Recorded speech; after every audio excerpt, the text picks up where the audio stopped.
Les dernières actus avant l'événement du 21-24 mars, c'est bien sûr les nominations. Donc on a, comme les années précédentes, 6 ascensions nominées dans différents massifs du monde. Mais je voudrais commencer par rendre hommage à deux nominés, donc qui était nominé cette année et déjà l'an dernier, Björn Eivind Hartun, qui est décédé en fin de semaine dernière dans un accident en cascade de glace en Norvège. Et puis aussi à Vitaly Gorelik, qui était nominé il y a 2 ans pour une ascension, une nouvelle voie au pic Pabieda dans le Tian Shan, qui lui malheureusement est décédé il y a une dizaine de jours au camp de base du K2 suite à des problèmes pulmonaires lors d'une tentative hivernale sur le K2 avec une expédition russe. Voilà, ça c'est pour les mauvaises nouvelles. Donc comme on voit, nos nominés sont actifs. Cette année, il y a eu des très belles ascensions, en particulier en Asie, donc sur le pic Pabieda à nouveau, donc le plus haut sommet et le plus au nord des 7000, au sommet du massif du Tian Shan, par une équipe de Kazakhs.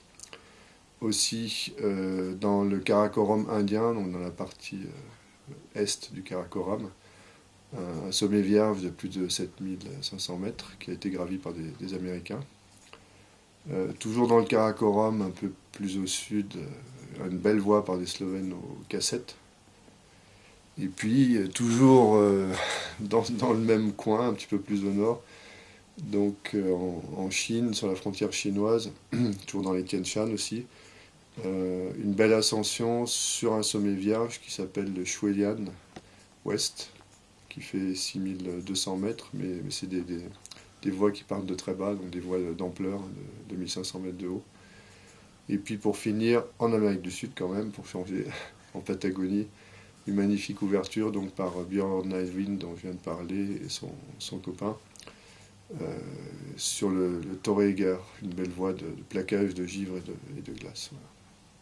Et l'esprit de toutes ces nominations, toujours le même? L'esprit, c'est bien sûr l'innovation, donc aller découvrir des nouveaux endroits, des nouvelles voies. Évidemment, ce sont des voies engagées de haute difficulté technique, pour la plupart. Après, il y a parfois des voies d'ampleur qui ne sont pas forcément extrêmement difficiles techniquement, mais qui sont en haute altitude. L'esprit de cordée, l'économie de moyens, donc des cordées alpines de deux ou trois personnes. Alors on a une petite particularité avec le... Ah bah j'ai oublié de parler du Mérou. J'ai oublié le 6e nominé, donc c'est le Mérou, bien sûr, parce que j'en ai cité que 5. Donc ça tombe bien. Au Mont Mérou, dans le Garhwal, donc dans l'Himalaya indien, une belle voie, un beau big wall en style capsule sur le Mont Mérou qui fait 6400 mètres de haut.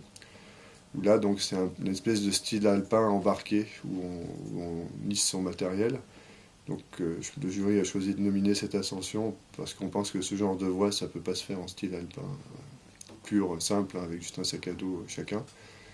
Et voilà, donc c'est une équipe d'Américains qui a fait la première ascension de cette voie après l'avoir quasiment réussi il y a 2 ans en arrière. Ils l'ont terminé cette année dans un style, on va dire, presque parfait, puisqu'ils n'ont utilisé que quelques spits et tout le reste c'est de l'artif dur, du libre et du mixte engagé. Voilà.